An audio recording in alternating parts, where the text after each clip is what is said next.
If you want to make progress in strength and hypertrophy, you need to recover from your training. Unfortunately, a lot of people recover pretty poorly, and I think that's in part because there's a lot of biased information out there. I believe a lot of the most commonly made recommendations for recovery are made to sell products and not to actually help you recover. And if you're looking to purchase a foam roller, I'll leave a few links to some of my personal suggestions in the description box down below. So let's start off by talking about the recovery methods I don't do. First of all, supplements. If you're not getting enough protein, it's because by a nutrient-poor diet, not by a lack of protein powder. Address the cause, don't circumvent it. Don't use some influencer's discount code to save 15% on something that you could get much cheaper from real food. I hate to break it to you, but you're being sold. Don't fall for fool's gold. Of course, supplements can help in certain cases, but if they're your priority, you've lost the plot. It's so obvious. And yet I see so many people eating protein bars and chugging down protein shakes, but they don't eat meat, eggs, or dairy. If your food comes in a package, it's probably not as good as you think. If it has a brand name, it's probably garbage. The second thing I don't do is foam rolling. I have never found this to be useful. It's true that foam rolling can feel good and relieve muscle soreness, but I don't believe it serves any function that is not better served by other means, which we'll discuss later. Foam rolling addresses a symptom, the soreness and tightness you feel after working out, not the cause of the symptom. Again, I think these are just recommended because people want to sell you foam rollers or Theraguns or other devices that they have affiliate links for. Very few people recommend this who don't also sell the thing. Pay attention to that. Third recovery method I don't do is sit on the couch and watch Netflix all day. A lack of movement is not restful for the body. Gentle movement is. Being inside is not restful. Being outside is. Sleep is the time to let your body be still. Otherwise, gentle movement is preferable. So what actually contributes to recovery? Well, we can break down recovery broadly into a few parts. There's muscle protein synthesis. There's growth of soft tissue like tendons and ligaments. There's cleanup, so removal of cellular metabolites and cell waste. And finally, there's what I'd call nervous system recovery, which is basically just de-stressing. So with those mechanisms in mind, how can we actually address this? The general strategies are nutrition. This puts the building blocks in your body. Light movement to facilitate blood flow to actually bring the building blocks which are in your body to the right place where they can do their work. And then finally, time and time spent sleeping for the repair processes to actually happen.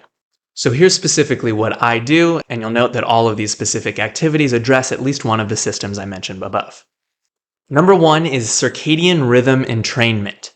Go to bed and wake up on a schedule. This is what your body expects. I like to be in bed from 10 to 7, but you gotta find what works for you. Feel sunlight on your skin and eyes throughout the day. Sleep is just what we evolved to do when the sun is hiding. So if you're hiding from the sun all day long, every single day, don't be surprised when your sleep sucks. You need to tell your body what time of day it is, but guess what? Sunlight is the only language that your body understands. So I like to go into the sun as soon as I wake up, and then again around sunset. More is better, but obviously don't get sunburned. The second thing I do to recover better is to auto-regulate. Don't overtrain in the first place. If you do too much, it's not only that you have more to recover from, but you also mess up many other processes like hormones in your body, and so it's actually harder to recover.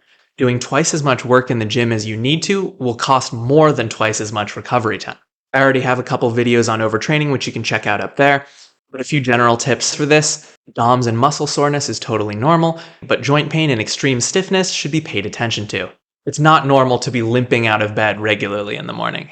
If you think you might be overtraining, try cutting sets in your workouts. Can you get by on one less set and recover better? Probably.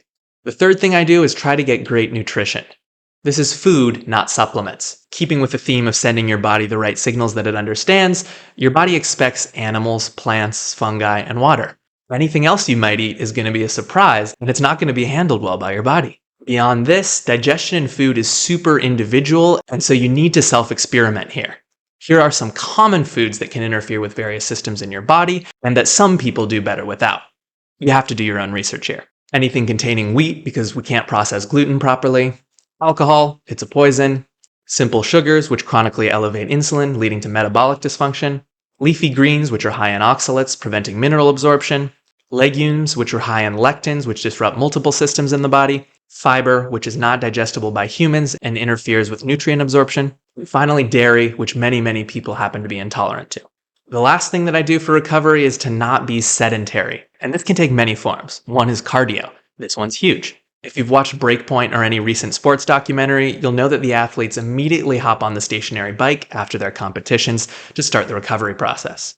Cardio helps circulate blood, flush metabolites, and get those mitochondria working for you. Low intensity movement or movement snacks. I also have a video about this one which you can check out. But basically, the more you move your body, the more your muscles are contracting, which brings blood flow to the areas that you want to recover, and also helps the lymphatic system move fluids around your body. Another way is stretching. This one both feels good and actually improves mobility because it involves muscle contractions, so it's going to be better for blood flow than just passive massage and foam rolling. With all of the movement options here, intensity is the key. If it's making you tired, it's not helping you recover. It's just more training. Don't overdo it here. Thanks for watching. Take a look at your own life to see which of these strategies you're missing. All of them are completely free, and they're all the most important ones. And these are the things that'll actually move the needle on your recovery. It's not just about protein shakes. If you got value from this video, please like and subscribe. You can follow me on Twitter at @TheJohnGraham. And I've also got a newsletter called Food for Thought where I talk about a lot of these topics in more depth on a weekly basis. Thanks so much for watching. Have a great day and stay strong.